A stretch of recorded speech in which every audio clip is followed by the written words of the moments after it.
ഫെയർവെല്ലിന്റെ പേരും പറഞ്ഞ് ഞങ്ങൾക്ക് ഒരു ഔട്ടിങ് കിട്ടി ഗൈസ്. ഫെയർവെൽ ഒക്കെ അല്ലേ, അപ്പൊ ഇമ്പോർട്ടന്റ് ആണല്ലോ ഷോപ്പിംഗ്. സോ വെറുതെ എവിടെണ്ടെന്ന് പറഞ്ഞ് അങ്ങോട്ട് ഇറങ്ങി. പിന്നെ പരിപാടിക്ക് പ്രത്യേകിച്ച് ഡ്രസ് കോഡ് ഒന്നും ഇല്ലാത്തോണ്ട് ഞങ്ങളുടെ റൂമിലുള്ള 8 പേരും ഒരേ പോലെ വിചാരിച്ചു. അങ്ങനെ രാവിലെ എല്ലാരും റെഡിയായി ഇറങ്ങി ഗൈസ്. ഇറങ്ങുന്ന എക്സൈറ്റ്മെന്റില് ബ്രേക്ക്ഫാസ്റ്റ് ഒക്കെ അങ്ങോട്ട് സ്കിപ്പ് ആക്കി. കുറച്ച് സമയം കഴിഞ്ഞതേ ഉള്ളൂ, വയറങ്ങോട്ട് കിയമുയ്യാന്ന് വിളിച്ചു തുടങ്ങി. പിന്നെ നേരെ ബേക്കറിയിലേക്ക് ഒരു വിസിറ്റ്. ഇന്നത്തെ മെയിൻ ഗോൾ എന്താന്ന് വെച്ചാല് ഷോപ്പിംഗ് ആണ്.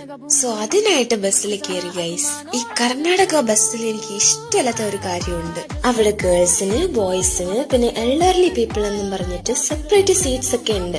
അതൊക്കെ സെറ്റ് അടിപൊളി ഓക്കെ. പക്ഷെ എന്തുകൊണ്ടാണ് ഇവർ ഇംഗ്ലീഷിലും കൂടി എഴുതി വെക്കാത്ത? അല്ലെങ്കിൽ ആ കണ്ടക്ടറിനെങ്കിലും ഒന്ന് പറഞ്ഞു തന്നൂടെ? ഇപ്പൊ ബസ്സിൽ കയറിയാലും ബൾബ് വാങ്ങിക്കുന്നതാണ് ജോലി അവിടെ. എന്റെ കൂട്ടുകാരി എന്നോട് ചോദിച്ചു, എടി തന്നത്തെ പോലെ എൽഡർലി പീപ്പിളിന്റെ സീറ്റ് ആയിരിക്കോ? ഞാനാണെങ്കിലോ കോൺഫിഡന്റിൽ അവളോട് പറയുക, ഇല്ലടി അന്ന് നമ്മൾ ഇരുന്നത് ലാസ്റ്റ് സീറ്റ്. അതെനിക്ക് നല്ല ഓർമ്മയുണ്ട്.